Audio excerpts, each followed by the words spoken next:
So, my near and dear students of class 8th, good evening to all of you. And now we are going to start our next chapter, that is infinitives, page number 57, and our unit is 4th. So, let's talk about infinitives. Infinitives का मतलब क्या होता है, इसका अगर हम जाने तो डिक्शनरी के अकॉर्डिंग वहाँ दिया होता है मूल रूप। अब ये मूल रूप क्या होता है, आपकी बेस फॉर्म, ठीक है।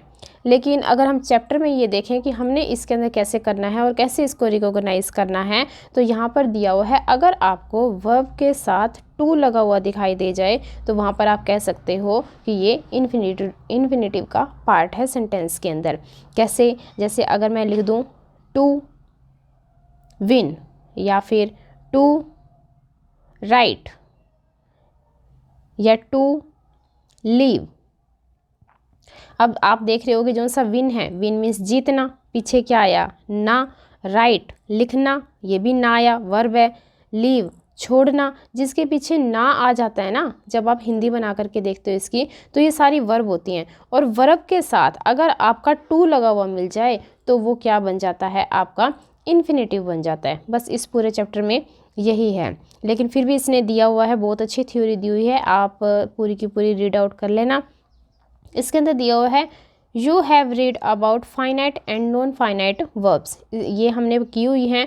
फाइनाइट वर्ब कौन सी होती है, जो सी चेंज हो जाती है, और नॉन फाइनाइट कौन सी होती है, जो सी चेंज नहीं होती, एज इट इज़ हर जगह पर अप्लाई हो जाती है, वो सेम रहती है, पूरे के पूरे सेंटेंस के अंदर इंडिपेंडेंट सब्जेक्ट के रूप में अपना रोल प्ले करती है वो, ठीक है। तो अब देखते हैं, इसके टू टाइप्स हैं। फर्स्ट है आपका इन्फिनेटिव, जो कि मैंने बता दिया है, जो लगेगा आपका टू के साथ वर्ब में। सेकंड है बेयर इन्फिनेटिव। अब ये क्या होता है, बेयर का मतलब होता है छुपा होना। जो सा आपका टू है ना, वो आपका एज ए हिडन में रहेगा, हिडन रूप में रहेगा, होएगा जरूर, फीलिंग जरूर होएगी, लेकिन वो क्या होगा, base form of the verb without to, मतलब कि टू आपका नहीं दिया मिलेगा, वो छुपा हुआ होगा और वो आपकी बेयर इन्फिनेटिव माना जाएगा। अगर टू दिया हुआ मिला तो आपका इन्फिनेटिव फॉर्म हो जाएगा ये, ठीक है। तो ये बहुत सारी थ्योरी दी हुई है और बहुत अच्छी थ्योरी है, सारी की सारी रीड आउट करोगे तो आप भी एक्सरसाइज सोल्व कर दोगे जैसे मैंने की है। तो चलते हैं इसके ए पार्ट के ऊपर। इसके अंदर दिया हुआ है अंडरलाइन द इन्फिनेटिव। सबसे पहले तो हमने अंडरलाइन कर देना है इन्फिनेटिव को।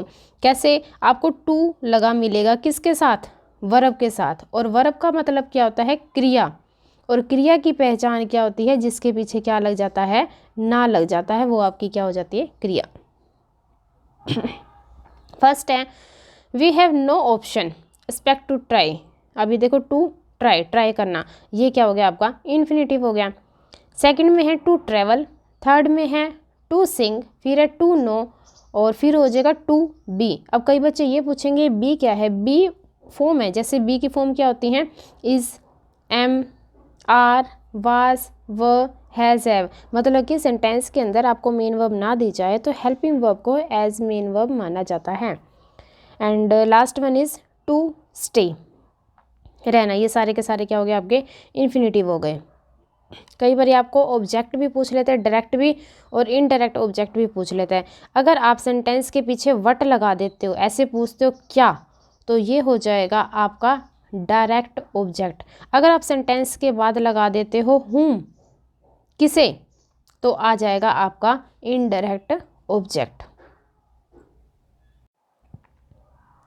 अभी टू वाला पार्ट हो चुका है, अब आपको बताया गया है to infinitive can also function as an adjective. मतलब कि नेक्स्ट आपका जो सा पार्ट आ रहा है उसके अंदर ये एडजेक्टिव के रोल में भी कई बारी अपना दिखाएगा। कैसे, this is the time to prepare, ठीक है, यहाँ पर टू प्रिपेयर आया, और tell us more about the noun, noun के बारे में बता रहा है, कभी हमें एडजेक्टिव के बारे में बताएगा, कभी हमें एज अ वर्ब के बारे में ये बताएगा, तो अलग अलग हमें इन्फिनेटिव देखने को मिलेंगे। ये बहुत अच्छी थ्योरी दी हुई है, आप देखते जाना। हम चलते हैं डायरेक्ट इसकी एक्सरसाइज के ऊपर। इसके अंदर दिया हुआ है आइडेंटिफाई द इन्फिनेटिव्स, ठीक है, आइडेंटिफाई कर लेंगे, वो तो हमने फर्स्ट में भी किया है, तो बी पार्ट में भी कर लेंगे। कैसे, to visit, to go, to say, to work, to talk और टू वेट, ये हमने करना है इसका इन सभी के अंदर भी टू के साथ ही आपको वर्ब दिखाई देगी, तो आप इन्फिनेटिव इसको रिकॉग्नाइज़ कर लोगे। लेकिन इसके अंदर एडवर्ब, इसका फंक्शन बताया गया है, वो कैसे है, वो कैसे लगा हुआ है, जैसे वर्ब के साथ लगा हुआ है। इसीलिए विजिट घूमना फिरना होता है, वर्ब है, वर्ब के साथ टू लगा हुआ तो ये एडवर्ब। वैसे भी हमारे एडवर्ब वाले चैप्टर में 5 टाइप्स की होती हैं।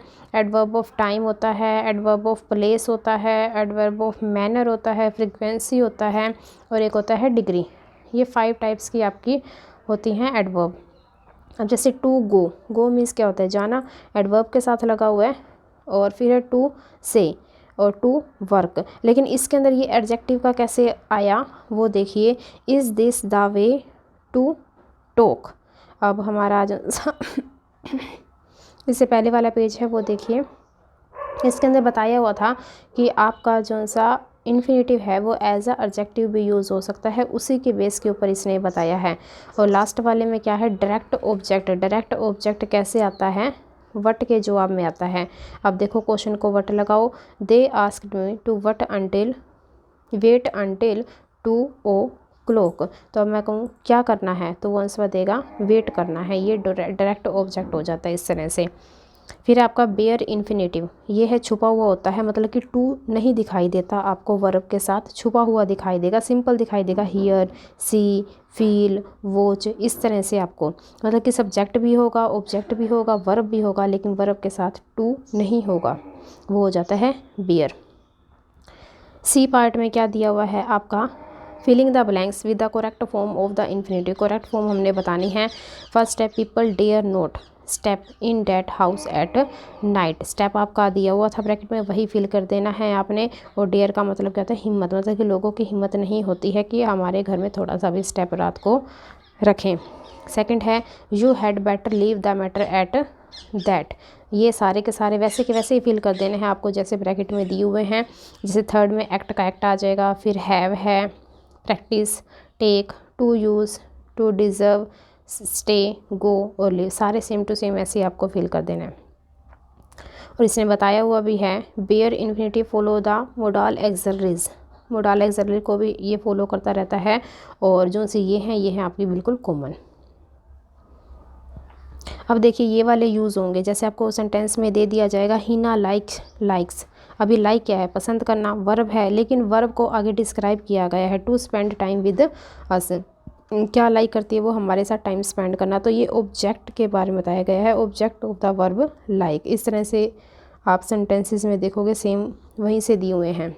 जैसे आपको इसके अंदर बताना है, एक तो फ्रेज़ बताना है इन्फिनेटिव की, एक उसका फंक्शन बताना है, ठीक है। अब फ्रेज़ कैसे बताओगे, टू से जहाँ से आप स्टार्ट करोगे ना भैया आपकी फ्रेज़ हो जाएगी। मार्टिन लूथर किंग जोज fought to win rights for the blacks in America. तो ये टू से लेकर के सारा का सारा आपका फ्रेज़ हो जाएगा। और ये है क्या, इसका फंक्शन ये हो जाएगा इसका एडवर्ब। सेकंड में भी to resign his fitness, two से लेकर के बाकी सारा सेंटेंस आपका एडवर्ब में कहलाएगा। थर्ड है टू लर्न जर्मन, टू से स्टार्ट हो जाएगा वो सारा आगे तक एडवर्ब कहलाएगा। फिर है शेखर लाइक्स टू हैव। अब ये देखो ये ऑब्जेक्ट ऑफ वर्ब कैसे बना, इसके अंदर भी दिया हुआ था लाइक और इसके अंदर भी क्या दिया हुआ है लाइक। ये दोनों के दोनों सेम हैं सेंटेंसेस। शेखर लाइक, क्या लाइक करता है वो उसके बारे में बताना है। लाइक है आपकी verb. To have fresh orange juice, तो ये हो गया उसका ऑब्जेक्ट ऑफ वर्ब। थर्ड में हो जाएगा टू वॉश हिज फिट, ये भी एडवर्ब। और लास्ट में हो जाएगा डायरेक्ट ऑब्जेक्ट। डायरेक्ट ऑब्जेक्ट कैसे आता है, वट के जवाब में। लास्ट वाले में हो जाएगा एडवर्ब और इसमें भी 8th वाले में एडवर्ब हो जाएगा आपका। आई होप आपको सारा समझ आ रहा होगा and thank you very much.